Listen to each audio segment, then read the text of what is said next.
Hello YouTube land! Today's project, speedy Mazda stuff. Mazdaspeed genuine front strut bar and Mazdaspeed genuine rear strut bar. Now, the Mazda RX-8 that I'm going to be putting these on has a front strut bar that works fine. The Mazdaspeed one has, you can see this additional bracket here. And this has got a bolt that comes out and tightens up against the back side of the brake master cylinder. So when you're really slamming on the brakes, it helps keep that flywheel from flexing a little bit.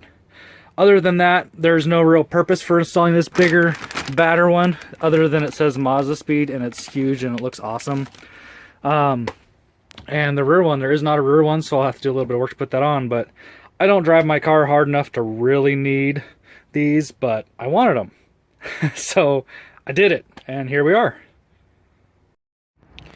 Okay, so one of the things I'll find out, because I don't know, I've been told that I can't have my cover anymore once I change out my strut bar, but honestly, I will be okay with that. It's one less thing I have to take off every time I get under the hood. First things first, I'm going to take the old one off. You can see there's two bolts holding it on, and this bottom metal bracket here, there's, I think, 3 bolts holding it on. One back here, I'm assuming there's one under here and one there. On both sides, that has to come off. You do not want your car in the air, because this is the piece that's actually holding your suspension to this. The information, the user's guide, installation guide, whatever you want to call it, did say I may have to jack my car up just slightly to get those bolts to kind of recess so it all sets on there. We'll see how that goes. Alrighty, start taking stuff apart. Okay, so this is what I want to show you. Underneath that sway bar, there was 3 14mm nuts that hold on this piece. And that's got to come off on both of these as well, because our new one has it built in, where the factory sway bar did not. So here is a pretty good side-by-side comparison.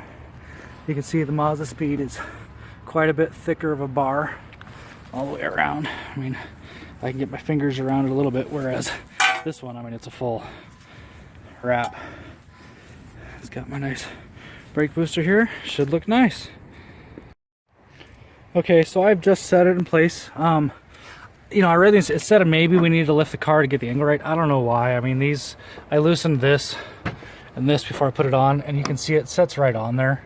I do have, what I don't like is that this noise insulation stuff here is underneath. So I'm going to pull it back up. I'm going to cut off that little flap on both sides and bolt it down. Oh, I haven't looked at this yet. Okay, so once this is in place here, I'll be running this out and bracing it real good against that. Perfect. Okay, I will let you guys and gals know that I did have to run this in and butt it up against my brake master cylinder before I could get my socket on there smoothly, so, but there is just enough room. Alright guys, I'm on the last step here. I'm mounting my, whatever this thing's called, up to the master cylinder. And I'm noticing it said in the instructions to be careful not to lose this, and it was on here and I didn't really understand why, but I do now. This little circle thing is actually threaded onto the end of this bolt. So once I had tension against it, if I tried to back it off, this stopped spinning. It was staying mounted to this, and the bolt was unthreading out of it. And so, because I was just trying to back it up and see where the tension was actually at, and I noticed that happening. So that makes sense why they mentioned that in the instructions. So I brought it just forward till it kind of mounted back up against here and wanted to turn it again. And now I'm just going to basically, I can't do it while holding the phone, but hold this with my Allen and take my 12mm wrench and make that nice and snug, and I think we are done. Alright, one last thing I just want to show you guys.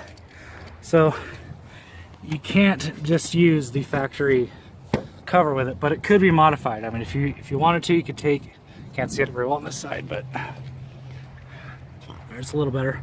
You could take and cut the plastic on this back part, and I bet it would fall in. I haven't looked all the way through if there's anything, but I think you just have to modify the 2 sides and you could bolt it right back in place. So I haven't decided if I'm going to do that or not, but for right now, since I haven't done that yet, this is now the way my engine bay looks. Well, there you go, everybody. Hope you enjoyed my video, and good luck with your Mazdaspeed stuff. Alright, the next step of the project, the rear sway bar, will be there when I'm all done. First I gotta clear out all my Adams Premium Car Care products, H2O Garden Gloss, and a bunch of good cleaning supplies. I also got my factory flywheel in here still. Get this stuff out so I can pull out the inner lining. Okay, the trunk is, well, I won't go so far as to say it's clean, but it is empty. And now we're looking for all these little guys. One there, one there. There's probably, yep, there's one down there. You're gonna want to take the ones out of here, and you want to pop them off on all sides. Basically, we're trying to get these two side cardboard panels out. We don't have to worry about the floor, it can stay. Okay, so once you've removed both inner pieces, everything's exposed. You can see very easily, here's what you're gonna be working with on both sides. And the instructions from Mazdaspeed say to take off the brackets, put both them on first, and then we'll slide the bar in place and bolt it together. It looks pretty in blue, although I'll be pulling that off. But anyway, so you can see these are the brackets. So we're gonna take this and this off here, both our brackets up, and you can see how this angle here would line up with that angle up there. Voila. Oh, I forgot something. We have to do some cutting on those guys, because obviously the bar has to go through them somewhere. All right, so there is the bracket installed. Just took out the two and put it on. I have not done this side yet, but it's very simple. Well, as far as the rear installation goes, I think the hardest part was cutting that hole in the right spot. I missed a little bit the first time. Luckily the gap is actually on the back side of it, so you can't tell. Time to do that side. Alrighty, I've got both my sides back in and all my little plugs back in place. Now the last thing I have to do, oh, and I got my holes cut. Honestly, cutting the holes was the hardest part about this whole thing. The last thing I have left to do is set that in there. Oops, I should watch what I'm doing. Anyway, I'm gonna set that in there and put the bolts in. All right, everybody, we're done. It's on, it's tight, the bar's in place.